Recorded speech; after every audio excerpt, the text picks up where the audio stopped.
Yeah. Yeah.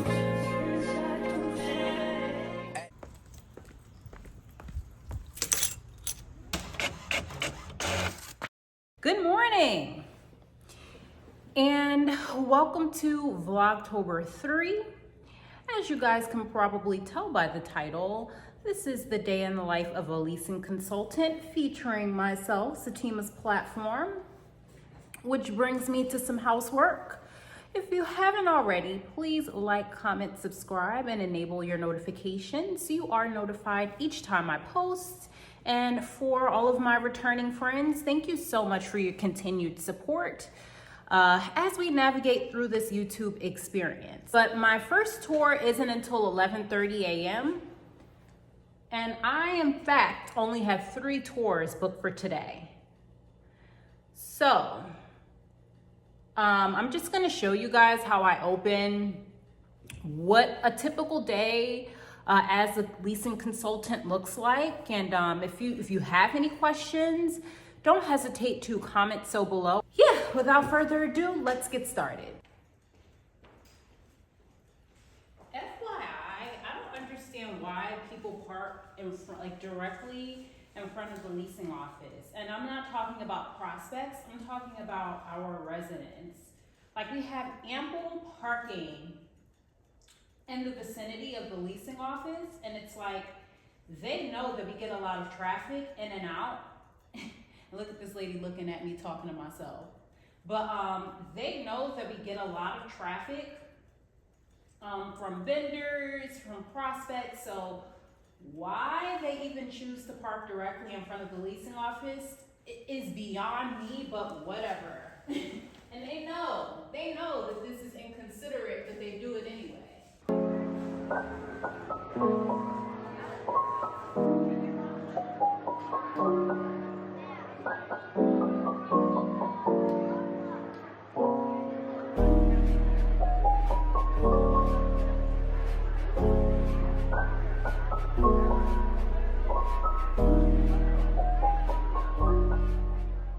You want to make sure that your leasing office is clean, it's presentable, it's inviting, because the leasing office is your first impression.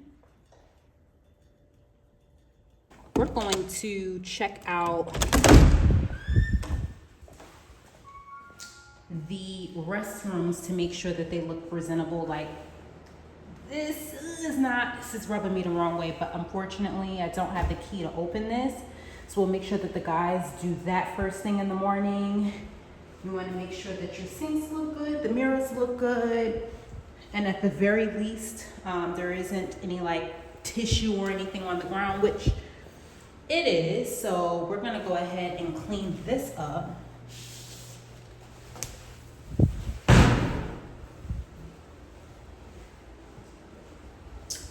It's me. And the same rules would apply in the male bathroom as well. This is our gym. Show you guys a different angle. This is the gym. And I love that you're able to look at the pool as you're working out through the glass. And we are going to open up the model, which I've shown you guys on one of my previous videos, which I will insert a card for right now. I don't know, the Wi-Fi has been acting a little finicky. Usually we play music in the model, so it's not so awkward for people who aren't big conversationalists throughout their tour. But like I said, the Wi-Fi has been acting a little finicky, so we'll leave it off. We do like to have snacks and like a cute little basket.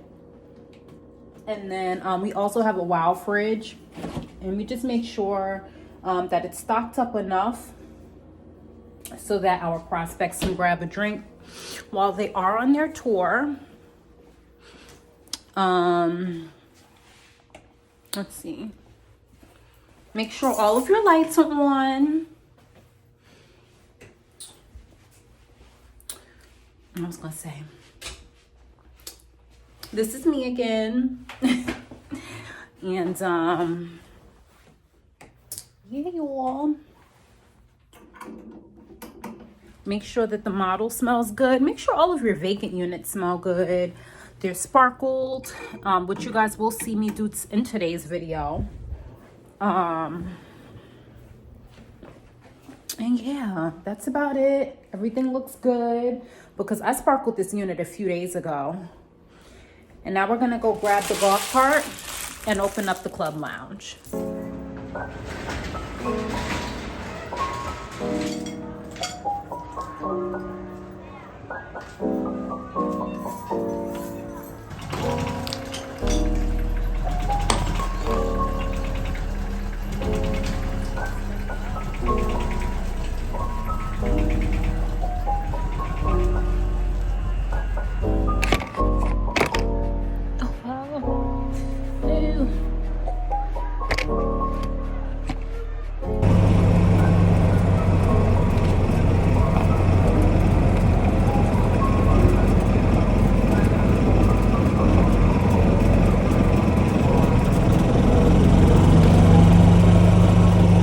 I'm back in the office and I want to take a few minutes to talk about what a good open would look like so you are setting yourself up for success.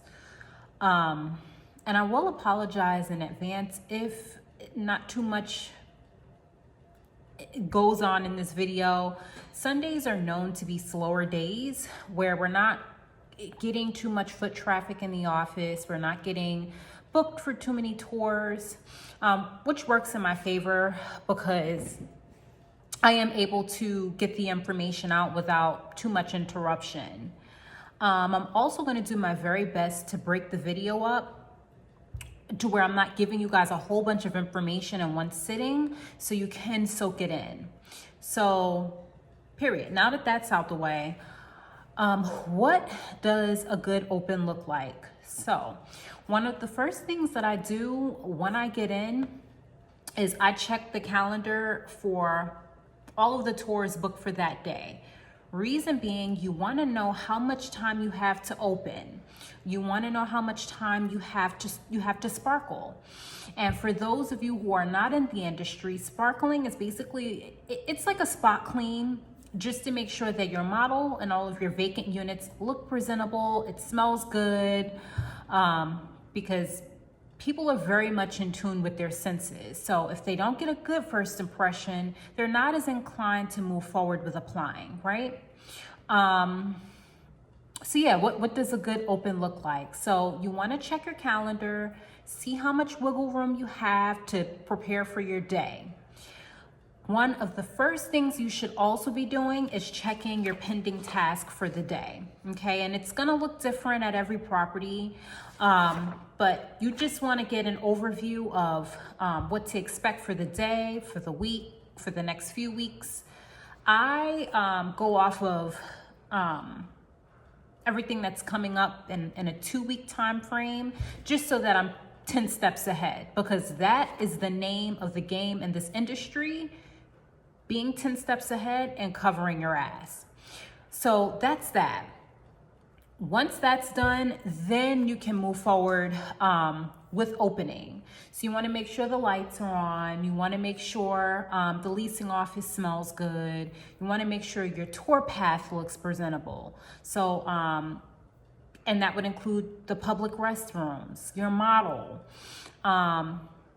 the amenities. You want to make sure that everything looks good, because that first impression will either make or break your lease. And if I'm repeating that, it's because it is true. And I'm sorry if this may seem all over the place, but I'm not really good at like speaking on the spot, but I'm getting better at it.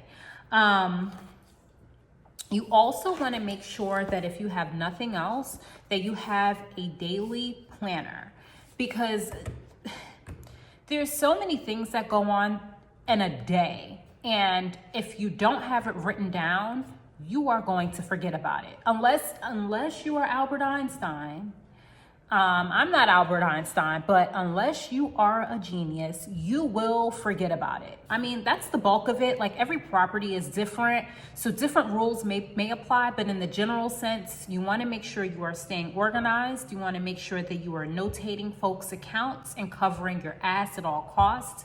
And if it does not look like something, if a unit does not look like something that you would move into, don't even bother touring it.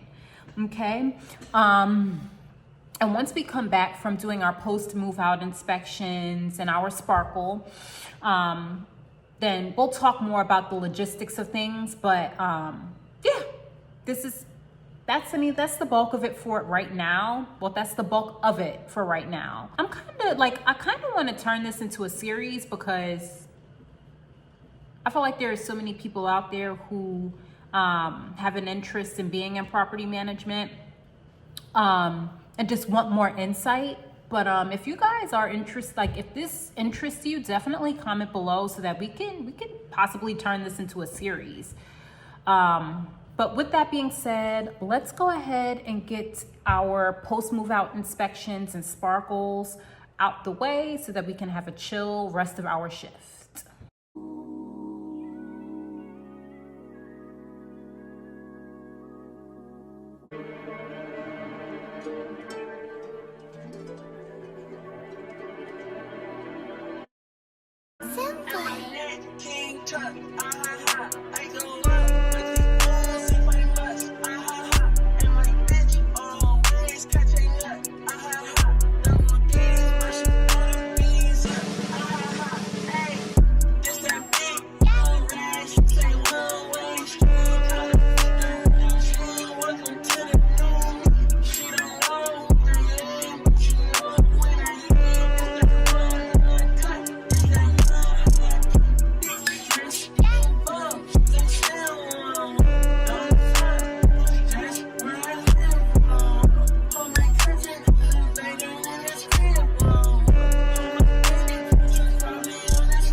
I need to move the camera over just a bit.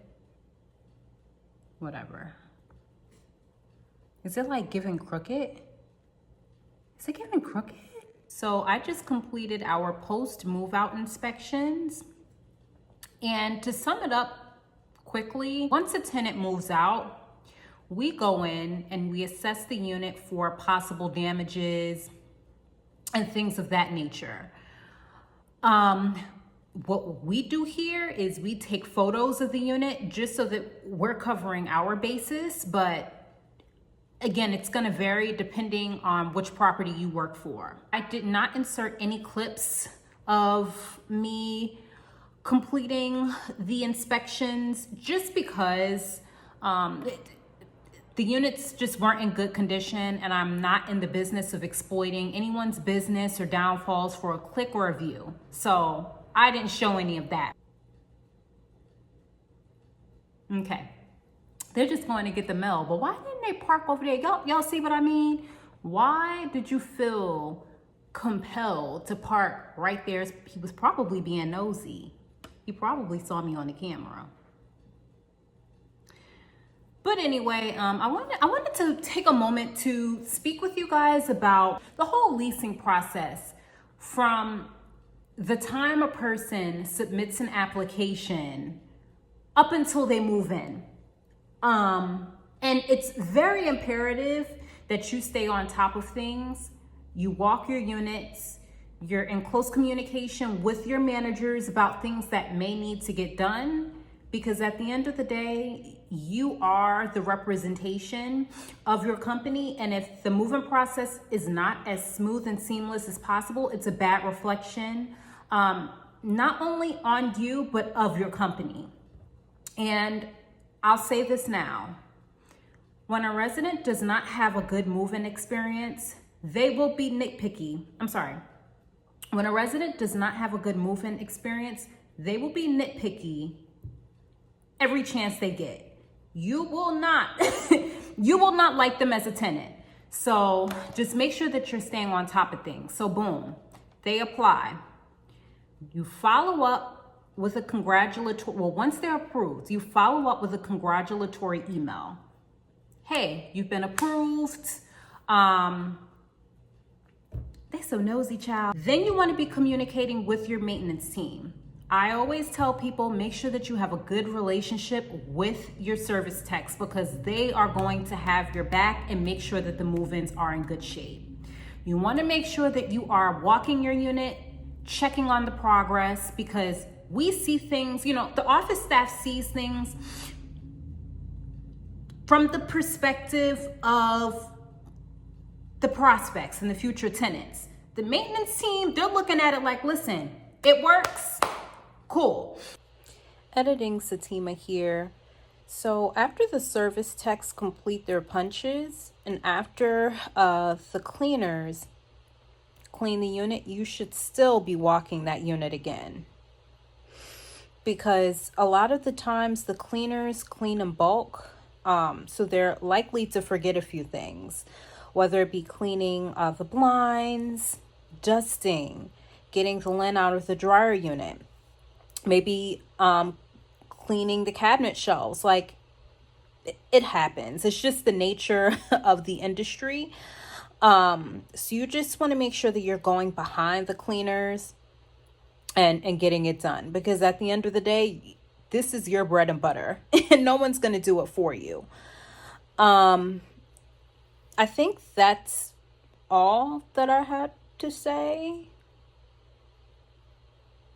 But yeah, I mean, if you learn nothing else from this video, just walk your unit, walk it again, walk it again, walk it again, because renting is still an investment. And if you see it, imagine someone who's actually going to be renting the space. That's going to be amplified. So rather than dealing with the back and forth, just make sure it's done the right time the first time. All right, I hope you guys enjoy the rest of the video. We also prepare like welcome bags for our residents, just to show them our appreciation. Like, renting is still an investment. People are spending over $1,200 a month on their rent.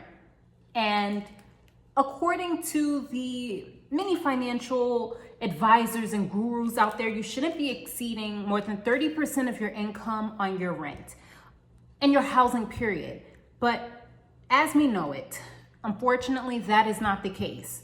So you just want to show your appreciation, and you want to make sure that you're acknowledging your residents, because it makes all the difference. Like I said, if you guys are interested in this becoming a series, if you have any questions, make sure you comment below.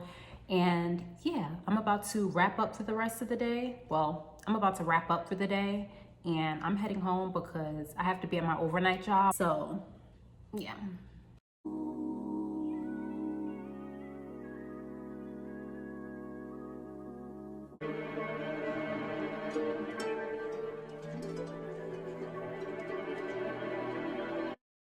Simple.